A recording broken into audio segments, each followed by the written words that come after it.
इन्होंने भी देख लिया, जब सिंदूर बारूद बन जाता है तो नतीजा क्या होता है।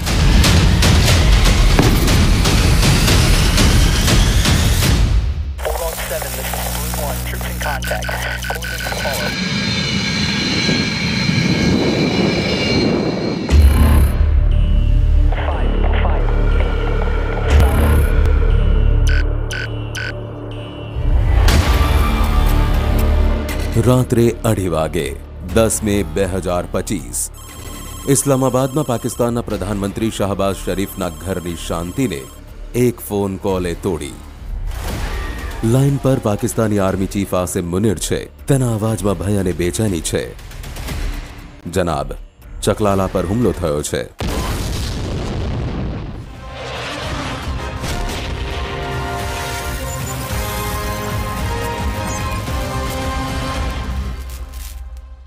नौ और 10 की दरमियानी रात में तकरीबन 2:30 बजे सिपा सलार जनरल सैयद आसिम मुनीर ने मुझे सिक्योर फ़ोन पे मुझे बताया कि वज़ीर-ए-आज़म साहब, हिंदुस्तान ने अपने बैलिस्टिक मिसाइल अभी लॉन्च किए हैं, एक नूर खान एयरपोर्ट पे गिरा है और कुछ और दूसरे इलाकों में गिरे हैं.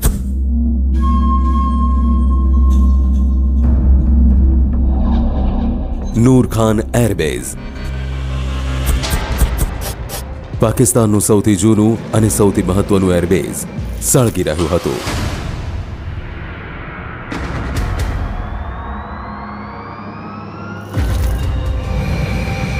આ કોઈ સાંકેતિક સ્ટ્રાઇક ન હતી,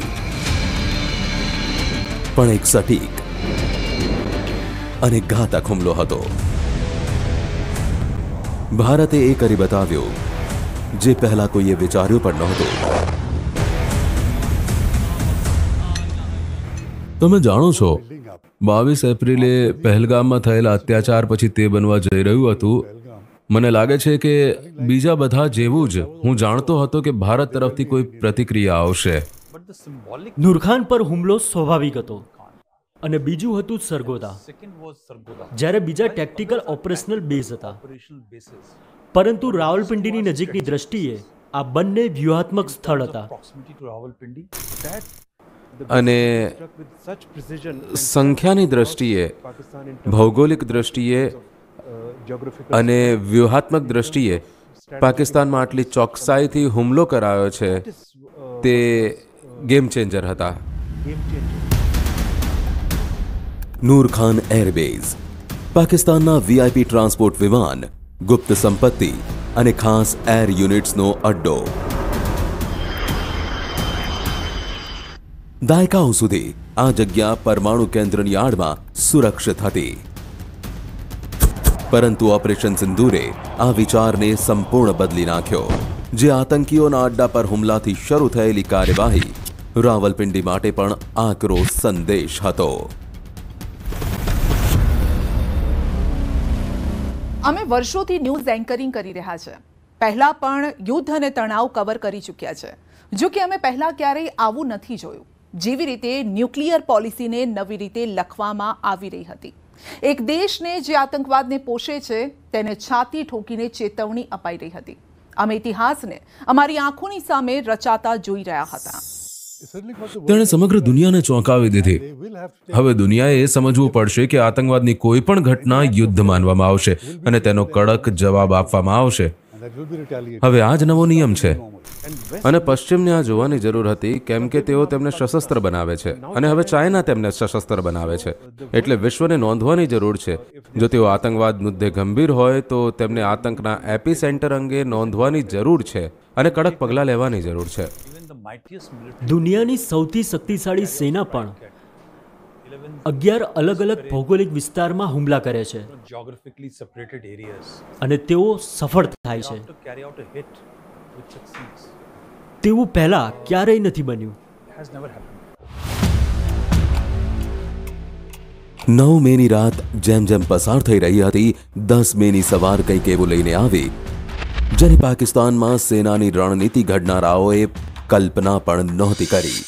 ભારતીય વાયુસેના રોકાયા વગર પૂરી તાકાત સાથે હુમલો કરી ચૂકી હતી અને આ હુમલો પહેલા કરતા વધુ ઘાતક હતો.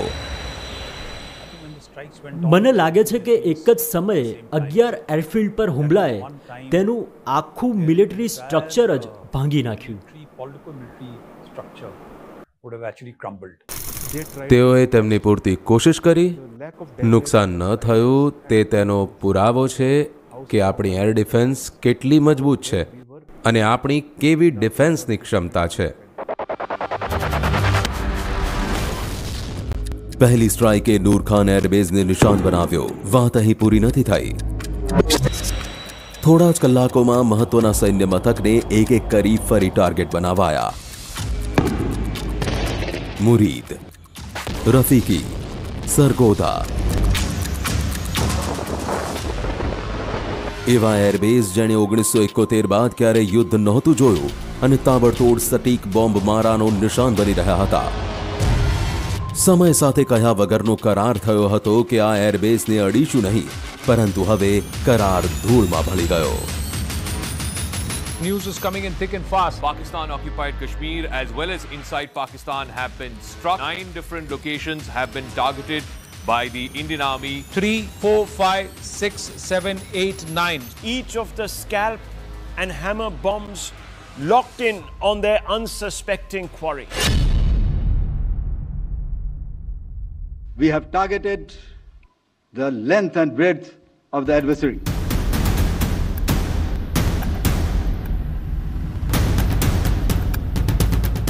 આપણે હવે ન્યુક્લિયર બ્લેકમેલ સહન નહીં કરીએ. અમે આતંકીઓ તેના આંકાઓ વચ્ચે ભેદભાવ નહીં રાખીએ. જો આતંકવાદી હુમલો થશે તો અમે તેને પાકિસ્તાન સરકાર અથવા પાકિસ્તાનની રાજ્ય અધિકારીઓ તરફથી કરાયેલો હુમલો ગણીશું. આ બધા ભારતીય નીતિના નવા સિદ્ધાંતો છે જેની વિશ્વએ નોંધ લેવી પડશે અને સ્વીકારવું પડશે, કારણ કે અમે તેને જમીન પર દર્શાવ્યું છે. સિદ્ધાંતની દ્રષ્ટિએ તમે જાણો છો તેનાથી શું થયું મને લાગે છે. પ્રથમ અમારી બાજુથી ખૂબ જ સંયમિત કાર્યવાહી હતી. જો તમે પરંપરાગત સંઘર્ષ માટે તૈયારી કરી રહ્યા હો તો એવું નહોતું. 10મીએ અમે જે કર્યું એ અમે 8મીએ જ કર્યું હોત. ઇસ્લામાબાદમાં ચિંતા હવે ભયમાં ફેરવાઈ ગઈ. થાકેલા હારેલા પ્રધાનમંત્રી શાહબાઝ શરીફ સવારે 4 વાગે એક ઇમરજન્સી બેઠકમાં પહોંચ્યા.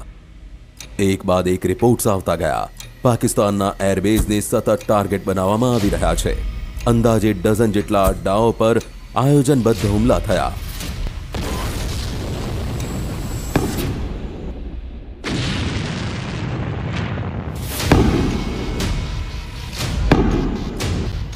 $1971 પછી પહેલીવાર થયું હતું કે પાકિસ્તાનનો એર પાવર સંપૂર્ણપણે બરબાદ થઈ ગયો હતો. એર ડિફેન્સ સિસ્ટમની નબળાઈ છતી થઈ ગઈ હતી. આસિફ મુનીરે એ સ્વીકાર્યો જેને હવે છુપાવી શકાય તેમ નહોતું. આ કોઈ નાનો મોટો ઝઘડો નહોતો. આ ભારતનું નવું અભિયાન હતું. સંદેશ સ્પષ્ટ હતો. છેડશો તો માત્ર છોડીશું નહીં, પરંતુ ક્યાંય નહીં છોડીએ. હવે તે સ્વીકારવું જ પડે તેમ હતું કે ભારતે પાકિસ્તાનની સેના પર જોરદાર પ્રહાર કર્યા હતા અને મુનીરની સેનાની ફજીતી થઈ ગઈ હતી. આપણી પાસે જે સેટેલાઇટ તસવીરો હતી તેનાથી એ સ્પષ્ટ હતું કે પાકિસ્તાને થોડા કલાકોમાં જ એવી તબાહી જોઈ કે ભારતના ડીજીએમઓને આજીજી કરાઈ રહી હતી કે હુમલા રોકી દો. જનરલ મુનીરનો દાવ ઉલટો પડી ગયો. જો તેની પાસે સમયને પાછળ લઈ જવાની તક હોત તો કદાચ તેણે પહેલગામની ભયાનક આતંકી ઘટનાને રોકી લીધી હોત. પરંતુ હવે બહુ મોડું થઈ ગયું છે. અને આ એકદમ સ્પષ્ટ સંકેત છે કે જો તમે આવું કંઈક ફરીથી કરશો તો હવે પરિણામો વધુ વિનાશક હશે. તેથી તેમણે પીછેહટ કરવાની જરૂર છે. મને નથી લાગતું કે તેઓ હવે કંઈક કરશે. અને આ એકદમ સ્પષ્ટ સંકેત છે કે જો તમે આવું કંઈક ફરીથી કરશો તો હવે પરિણામો વધુ વિનાશક હશે. તેથી તેમણે પીછેહટ કરવાની જરૂર છે. મને નથી લાગતું કે તેઓ હવે કરશે. 7 મે અડધી રાત્રે 1 વાગે ઓપરેશન સિંદૂર શરૂ થાય છે. ભારતીય જેટે પાકિસ્તાની રડારને ચકમો આપ્યો અને પીઓકે સાથે સાથે પાકિસ્તાનમાં 9 આતંકી અડ્ડાઓ પર સટીક હુમલો કર્યો.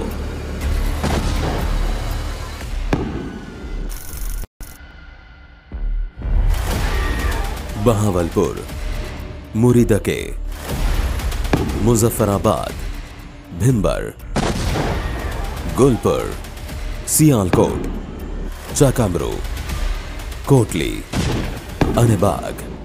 લક્ષ્ય સ્પષ્ટ હતું: પીઓકે અને પાકિસ્તાનમાં આતંકી અડ્ડાઓને સંપૂર્ણપણે નષ્ટ કરવા. પહેલગામ હુમલાના 2 અઠવાડિયા સુધી આ જ ક્ષણની રાહ જોવાઈ રહી હતી. અમે રાતોરાત ટીમ તૈનાત કરી દીધી, જે સતત એલર્ટ પર હતી અને તેમણે સૌથી પહેલા બ્રેકિંગ ન્યૂઝ આપ્યા. આ વખતની સ્ટ્રાઇક એકદમ આયોજનબદ્ધ હતી. જે થયું તે કોઈએ વિચાર્યું ન હતું. બાલાકોટ વખતે પુરાવાની જે દલીલો થઈ હતી, આ વખતે શંકાને કોઈ જ સ્થાન ન હતું. થોડી જ મિનિટોમાં અમને બહાવલપુરમાં જૈશ એ મોહમ્મદના અડ્ડાઓ પર થયેલ એ હુમલાની પહેલી તસવીર મળી અને આ એ જ ક્ષણ હતી જેણે રાતોરાત ઇતિહાસ રચી દીધો. માત્ર 40 મિનિટમાં આતંકીઓના કેટલાય લોન્ચ પેડ સાથે જ જૈશ અને લશ્કરના હેડક્વાર્ટર નષ્ટ કરી દેવાયા. પરંતુ આ માત્ર પહેલગામના જવાબમાં બદલાની કાર્યવાહી નહોતી. આ ભારતની સૈન્ય નીતિમાં એક મોટો બદલાવ હતો. બાલાકોટ વખતે માત્ર એક આતંકી અડ્ડાને નિશાન બનાવાયો હતો, પરંતુ આ વખતે પીઓકેથી પાકિસ્તાન સુધી આતંકીઓના મહત્વના અડ્ડાઓને નષ્ટ કરી દેવાયા. જ્યાં સુધી તેમના ડ્રોનના હુમલા શરૂ ન થયા ત્યાં સુધી લોઇટરિંગ મ્યુનિશન્સ હુમલા શરૂ ન થયા.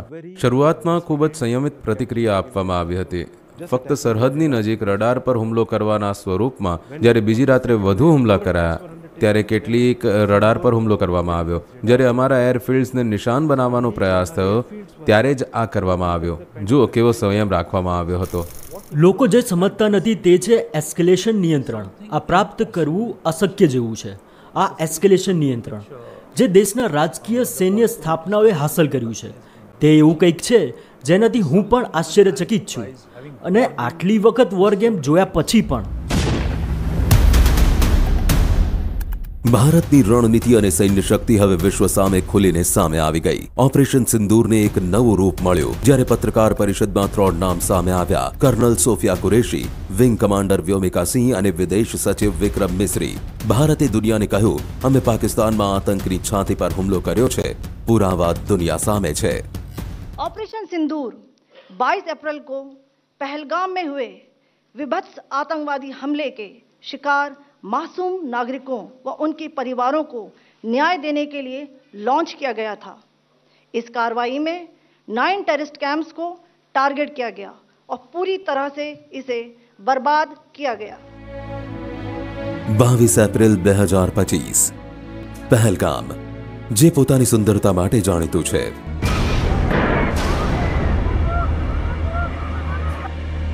માસૂમોનું કબ્રસ્તાન બની ગયું.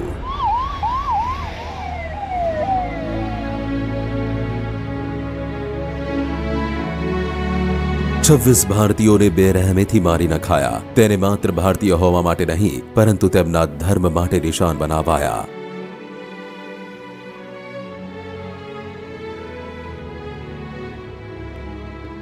हम जो दिल्ली में सत्ता के गलियारों में खबरों पर नजर रखते हैं, हमें तुरंत समझ में आ गया कि यह हमला अलग हटकर है. यह हमला उस वक्त हुआ जब अमेरिकी उपराष्ट्रपति जे.डी. वेंस भारत के दौरे पर थे. इससे पहले भी कई बार अमेरिकी डेलीगेशन जब भारत के दौरे पर थे तब आतंकी वारदात हुई है. लेकिन इस बार जो पूरा का पूरा वाकया था वह अलग दिख रहा था. हमें पता था कि मौजूदा सरकार ऐसे संकटों पर कैसे रिएक्ट करती है और हमें यह भी यकीन था कि पीएम मोदी रियाद से लौटने की प्लानिंग शुरू कर चुके होंगे. प्रधानमंत्री नरेंद्र मोदी तात्कालिक सऊदी अरब थी भारत परत આવી ગયા. સવાર સુધી સાઉથ બ્લોકમાં કેબિનેટ કમિટી ઓન સિક્યોરિટી એટલે કે CCSની બેઠક શરૂ થઈ. જે નિર્ણયો સામાન્ય રીતે બંધ રૂમમાં લેવાય છે તે ગર્જના કરી લેવાયા. ગૃહમંત્રી અમિત શાહને પહેલા જ દિવસે શ્રીનગર અને પહેલગામ મોકલી દેવાયા. ભારત માત્ર શોક નહોતું મનાવી રહ્યું, ભારત એક્શનમાં હતું. 7 મે જે કાર્યવાહી થઈ તેણે ઇસ્લામાબાદને ધ્રુજાવી નાખ્યો. LOC પર થોડા કલાકોમાં જ ભારે હલચલ શરૂ થઈ ગઈ.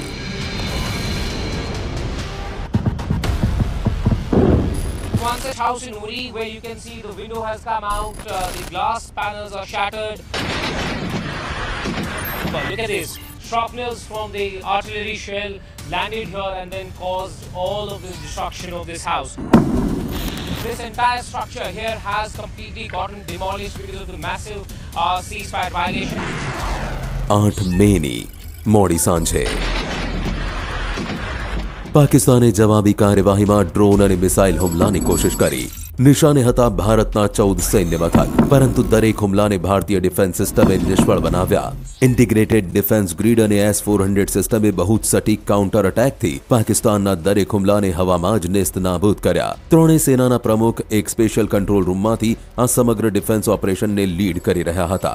હવે આ ભારતનો પોતાનો આયરન ડોમ બની ચૂક્યો હતો. ऑपरेशन सिंदूर के कुछ मिनट बाद ही हम सब वॉर जोन से रिपोर्टिंग करने के लिए दिमागी तौर पर तैयार थे, लेकिन जो हमने देखा वो हमारे रिपोर्टिंग के करियर में यहाँ पहले कभी नहीं हुआ था. જ્યારે બોર્ડર અને લાઇન ઓફ કંટ્રોલ પર હલચલ તેજ થઈ રહી હતી, દિલ્હીમાં ડિપ્લોમેટિક હલચલ પણ તેજ હતી. વિદેશ મંત્રી ડોક્ટર એસ જયશંકર સાઉદી અને ઈરાની વિદેશ મંત્રીને મળ્યા. સંદેશ સ્પષ્ટ હતો, ભારત જવાબ આપી ચૂક્યું છે. જો પાકિસ્તાન આગળ વધ્યું તો ભારત એક્શન લેતા અચકાશે નહીં. ભારતનો પશ્ચિમી દેશોને સંદેશ હંમેશા સ્પષ્ટ રહ્યો છે, પોતાના બચાવનો હક ભારત ક્યારેય નહીં છોડે. India gave a firm, resolute and measured response by destroying the relevant terror centers and launch pads. India's right to defend its people against acts of terror has also been recognized by countries across the world. આનાથી બિલકુલ ઉલટું પાકિસ્તાનની સંપૂર્ણ diplomacy નિષ્ફળ રહી. તેના મંત્રીઓએ પશ્ચિમી મીડિયામાં જઈ શરમનો અનુભવ કર્યો. બધા જાણે છે કે પાકિસ્તાનનું રાજકારણ હવે તેના હાથમાં નથી, પરંતુ તેના નેતાઓએ જે બદનામી કરાવી તે અભૂતપૂર્વ હતી. કેટલાક નિવેદનો તો એવા હતા જે સાંભળીને હોશ ઉડી જશે. You do admit, sir, that Pakistan has had a long history of backing and supporting and training and funding these terrorist organizations. Well, we have been doing this dirty work for the United States for about 3 decades, and West, including Britain. As far as what the defense minister said, I don't think that it's a secret that Pakistan has a past as far as extremist groups are concerned. Let's start with this very specific allegation of 5 fighter jets shot down. Where's the evidence for that, sir? It's all over the social media, on Indian social media, not on our social media. The debris of these jets fell into Indian occupied Kashmir. 9 મે પાકિસ્તાને હુમલા વધાર્યા. सब लोग अपनी दुकानों की, अपने घरों की, अपनी गाड़ियों की लाइटें बंद कर दें. ઉત્તરમાં લેહથી લઈ દક્ષિણમાં સરક્રિક સુધી 300 થી 400 ડ્રોન લોન્ચ કર્યા. ભારતની એર ડિફેન્સ સિસ્ટમ આકાશ તીરે આખા આકાશને આતશબાજીથી ભરી દીધું. તુર્કીથી આવેલા ડ્રોન જોતા જ ઇન્ટરસેપ્ટ કરી લેવાયા. જવાબી કાર્યવાહીમાં ભારતે હેરોપ લોટરિંગ ડ્રોન તૈનાત કર્યા, જે પાકિસ્તાની सीमाમાં ઘૂસી તેની કંટ્રોલ પોસ્ટને તબાહ કરી રહ્યા હતા. अब तक ये साफ हो चुका था कि ये लंबा चलेगा. नए भारत ने इससे पहले ऐसे टीवी पर लाइव युद्ध नहीं देखा था. हर घंटे के साथ ये साफ हो रहा था कि भारतीय सेना न सिर्फ पाकिस्तान के हमलों को रोक रही है, बल्कि जिस पैमाने पर जवाबी हमले हो रहे हैं उससे पाकिस्तान जल्दी घुटनों पर आ जाएगा.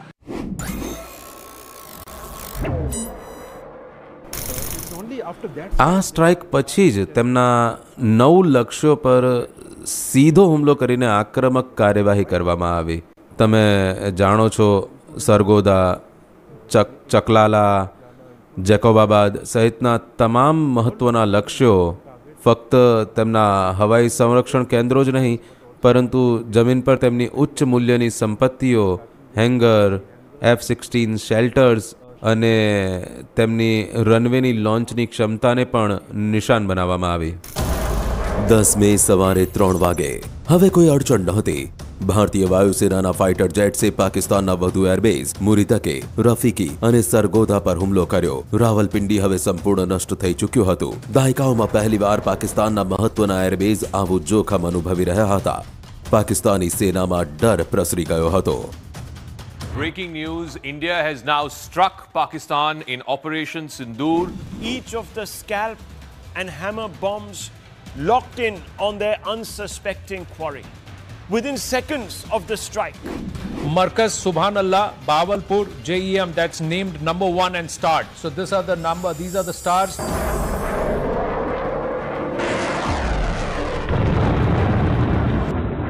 પરંતુ જે હુમલાએ પાકિસ્તાનને સંપૂર્ણપણે ઘૂંટણીએ લાવી દીધું હતું એ સરગોધા એરબેઝ પર કરાયેલો સટીક પ્રહાર.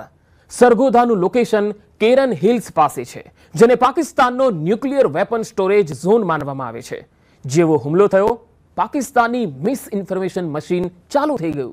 અફવાઓ શરૂ કરી દેવાઈ કે ન્યુક્લિયર લીક થઈ ગયો, પરંતુ વહેલી તકે આ વાતોને ફગાવી દેવાઈ. છતાં આ ઓપરેશનનો ટર્નિંગ પોઈન્ટ હતો, જેણે પાકિસ્તાનના કથિત મજબૂત પ્રતિકારને સંપૂર્ણપણે ધ્વસ્ત કરી દીધો.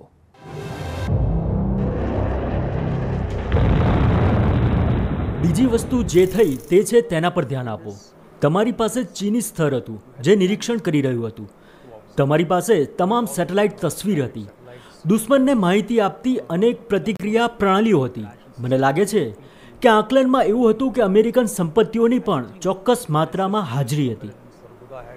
Certain degree of American assets also to forewarn. Pakistan के डीजीएमओ ने रिक्वेस्ट की, बात शुरू की, वो आगे बढ़े और उसके बाद ये फैसला लिया गया कि चलिए सीज फायर किया जाएगा. જ્યારે ભારતે પાકિસ્તાનના 11 એરબેઝને નષ્ટ કરી નાખ્યા તો રાવલપિંડીમાં બેસેલો એ વ્યક્તિ જેણે પાકિસ્તાનની સુરક્ષાની જવાબદારી લીધી હતી એક બંકરમાં છુપાઈ ગયો હતો. તેના નજીકના ઓફિસરો તેને કહી રહ્યા હતા કે તેની સેના કેટલી શરમ અનુભવી રહી છે, કેટલા સૈનિકો માર્યા ગયા, એર ડિફેન્સ સિસ્ટમ બરબાદ થઈ ગઈ, સેનાનું મનોબળ તૂટી ગયું હતું. તેણે ધ્રુજતા ધ્રુજતા સફેદ ઝંડો લહેરાવ્યો. પાકિસ્તાનના ડીજીએમઓએ સીઝ ફાયર માટે કોલ કર્યો. ભારતનું મિશન પૂર્ણ થયું. પાકિસ્તાને હાર માની લીધી. અમારા કવરેજની આ સૌથી મોટી ક્ષણ હતી. અમારા સિક્યુરિટી એડિટર મનોજ ગુપ્તા આ ઓપરેશનનું કવરેજ જોઈ રહ્યા હતા અને તેઓ જ સૌથી પહેલા એ માહિતી લઈને આવ્યા કે પાકિસ્તાને ભારતની હોટલાઇન પર કોલ કરી સીઝ ફાયરની માંગણી કરી છે. ઇસ્લામાબાદ વિનંતી કરી રહ્યું હતું. પાકિસ્તાનની હાર સામે દેખાઈ રહી હતી. જ્યારે નવી દિલ્હીમાં તેની ઔપચારિક જાહેરાત કરવાની તૈયારી ચાલી રહી હતી એ દરમિયાન જ પોતાના અતિ ઉત્સાહ માટે જાણીતા અમેરિકાના રાષ્ટ્રપતિ ડોનાલ્ડ ટ્રમ્પે સોશિયલ મીડિયા પર પોસ્ટ કરી અને સીઝ ફાયર કરવાનો દાવો કર્યો. પરંતુ ભારતે તાત્કાલિક સ્પષ્ટ કરી દીધું કે કોઈ ત્રીજો પક્ષ મધ્યસ્થીમાં નથી. Military operations of Pakistan called the Director General of Military Operations of India at 15:35 hours earlier this afternoon. It was agreed between them that both sides would stop all firing and military action on land and in the air and sea with effect from 1700 hours Indian Standard Time today. પાકિસ્તાનમાં હવે સત્ય ધીમે ધીમે બધાને સમજાઈ રહ્યું હતું. National એસેમ્બલીમાં હાર અને અપમાનનો ગણગણાટ શરૂ થઈ ગયો હતો. ભારતની જેમ ત્યાં એકતા ન હતી અને કેટલાય नेताओं जाते પોતાના પ્રધાનમંત્રીની મજાક ઉડાવી રહ્યા હતા. अगर शेरों का लश्कर उसका सरदार गीदड़ हो तो वो नहीं लड़ सकते, वो जंगे हार लेते हैं. वजीर आजम, जब आपका लीडर बुज़दिल हो, वो मोदी का नाम ना ले सके, उसको आप क्या पैगाम दे रहे बॉर्डर पे लड़ने वाले उस जवान को? हमारी कमी है, हम मजबूर हैं, हम गुनाहगार हैं, लेकिन रब्बे काबा हम तेरे हबीब की उम्मती है. खुदा का वास्ता हमसे रहम का भला फरमा. આ મોટા ભાગે હવાઈ યુદ્ધ છે. જો તમે તેને એવું કહી શકો, જો તેઓ વિચારે છે કે તેઓએ સારું પ્રદર્શન કર્યું તો કર્મચારીને ચીફ ઓફ સ્ટાફ તરીકે પ્રમોટ કરવા જોઈએ ઓર તેને એરફોર્સ માર્શલ તરીકે પ્રમોટ કરવા જોઈએ. આસિફ મુનીરે શું કર્યું? તેણે હારનું નેતૃત્વ કર્યું. પછી ફિલ્ડ માર્શલ તરીકે નિમણૂક કરવામાં આવી. તે મૂળભૂત રીતે નુકસાનને ઢાંકવા માટે હતું. પાકિસ્તાનની લશ્કરી હારને જનતાથી છુપાવવા માટે હતું. ઓપરેશન સિંદૂરે પાકિસ્તાનની ડિસઇન્ફોર્મેશન ફેક્ટરીને પણ સંપૂર્ણ રીતે ખુલ્લી પાડી. ભારતે સેટેલાઇટ ઇમેજ, જપ્ત હથિયાર અને તાર્કિક પુરાવા દ્વારા સમગ્ર દુનિયાને કહ્યું કે સત્ય શું છે. જનરલ મુનીરના સાથીઓ પાસે બસ હવે તુક્કા લગાવવા સિવાય કંઈ બચ્યું નહોતું. વૈશ્વિક નિષ્ણાતોએ આને સંપૂર્ણ રીતે ભારતની જીત ગણાવી. भारत माता की ઓપરેશન સિંદૂર ખરેખર આતંકવાદી માળખાને નષ્ટ કરવાની દ્રષ્ટિએ સફળ રહ્યું. પાકિસ્તાનને નોંધપાત્ર રીતે નબળું પાડવાની દ્રષ્ટિએ અત્યંત સફળ રહ્યું. એટલી હદે કે તે ભારતીય સશસ્ત્ર દળોના પરંપરાગત હુમલાઓથી પોતાનું રક્ષણ કરવામાં અસમર્થ બની ગયું અને ભારત પર પાછળથી હુમલો કરવાની કોઈ ક્ષમતા ન રહી. તેની પાસે યુદ્ધ વિરામ માટે વાટાઘાટ કરવા સિવાય કોઈ વિકલ્પ નહોતો. पूरे ऑपरेशन का सबसे बड़ा संदेश ये था, भारत अब सिर्फ डिफेंस नहीं करता, भारत अब खुद डिफेंस टेक्नोलॉजी भी बना रहा है. आकाश तीर भारत का स्वदेशी एयर डिफेंस सिस्टम आत्मनिर्भरता और अजय एयर डिफेंस का प्रतीक बन चुका है. आकाश तीर को अलग बनाती है इसकी तकनीक, जिसने इसे एक साथ कई हवाई हमलों से निपटने में सक्षम बनाया. दुनिया के गिने चुने सिस्टम ही ऐसा कर पाते हैं. ભારતે એક સીધું અને કડક નિવેદન આપ્યું. હવે સહન કરવાનો સમય પૂરો થઈ ગયો. ભારતના સામાન્ય લોકો પર હુમલા થયા, ધાર્મિક સ્થાનોને નિશાન બનાવાયા, ડ્રોન વોરફેરને હથિયાર બનાવાયું. હવેથી ભારતની કાર્યવાહીનો નવો નિયમ હશે. ऑपरेशन सिंदूर ने आतंक के खिलाफ लड़ाई में एक नई लकीर खींच दी है. एक नया पैमाना, न्यू नॉर्मल तय कर दिया है. पहला, भारत पर आतंकी हमला हुआ तो मुंह तोड़ जवाब दिया जाएगा. दूसरा, कोई भी न्यूक्लियर ब्लैकमेल भारत नहीं सहेगा. तीसरा, हम आतंक की सरपरस्त सरकार और आतंक के आकाओं को अलग अलग नहीं देखेंगे. ઓપરેશન સિંદૂર હાલ માત્ર રોકવામાં આવ્યો છે. તે પૂરું નથી થયું. 88 કલાકમાં જે કાર્યવાહી થઈ તેની અસર દાયકાઓ સુધી રહેશે. ભારતે આખું સમીકરણ બદલી નાખ્યું. સટીક હુમલા, તેજ કાર્યવાહી, મજબૂત કૂટનીતિ. પાકિસ્તાનની ડિનાયલ પ્લાન વિખેરાઈ ગયો. હવે એક નવા અધ્યાયની શરૂઆત થઈ છે, જ્યાં આતંક સહન નહીં થાય, જડબાતોડ જવાબ મળશે અને ઉશ્કેરણીની કિંમત હવે પહેલા કરતા વધારે ચૂકવવી પડશે. आज देश निराशा के अंधकार से निकलकर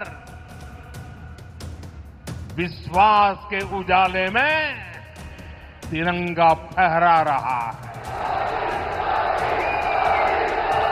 22 तारीख के हमले के जवाब में हमने 22 मिनट में आतंकियों के 9 सबसे बड़े ठिकाने तबाह कर दिए.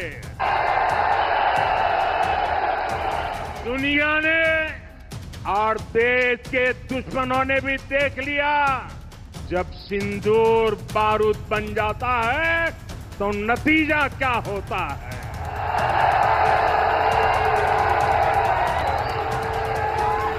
और आर्मी के सभी जाबाजों, बीएसएफ के अपने शूरवीरों को सैल्यूट करता हूं.